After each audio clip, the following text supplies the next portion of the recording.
Iran জুড়ে সরকার বিরোধী বিক্ষোভ ও সংঘর্ষ তীব্র আকার ধারণ করায় দেশটিকে ফের কড়া সতর্কবার্তা দিয়েছে আমেরিকা।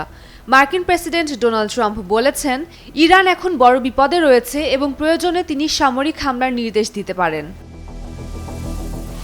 শুক্রবার ৯ জানুয়ারি সাংবাদিকদের সঙ্গে কথা বলার সময় ট্রাম্প বলেন, ইরান বড় সমস্যায় আছে। আমার কাছে মনে হচ্ছে জনগণ এমন কিছু শহরে নিয়ন্ত্রণ নিচ্ছে যা কয়েক সপ্তাহ আগেও কেউ কল্পনা করেনি। টানা তৃতীয়বার অর্জন করেছে দেশের সেরা সুপার ব্র্যান্ড স্বীকৃতি বসুন্ধরা টিস্যু।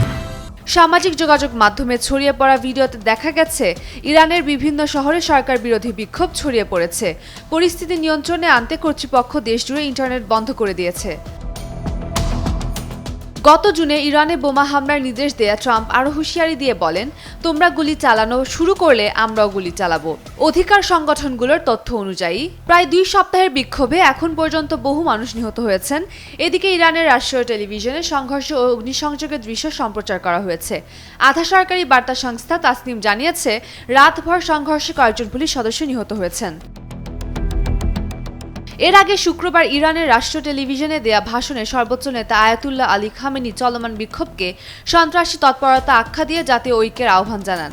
তিনি বলেন, বিদেশি শত্রু বিশেষ করে যুক্তরাষ্ট্র এই বিক্ষোভ উস্কে দিচ্ছে। খামেনি বিক্ষোভকারীদের বিরুদ্ধে কঠোর অবস্থানের হুঁশিয়ারি দিয়ে বলেন, তারা জনসম্পদে হামলা চালাচ্ছে এবং বিদেশিদের ভাড়াটে হিসেবে কাজ করছে। তিনি মার্কিন প্রেসিডেন্ট ডোনাল্ড ট্রাম্পকে অভিযুক্ত করে বলেন, তার হাত ইরানিদের রক্তে রঞ্জিত।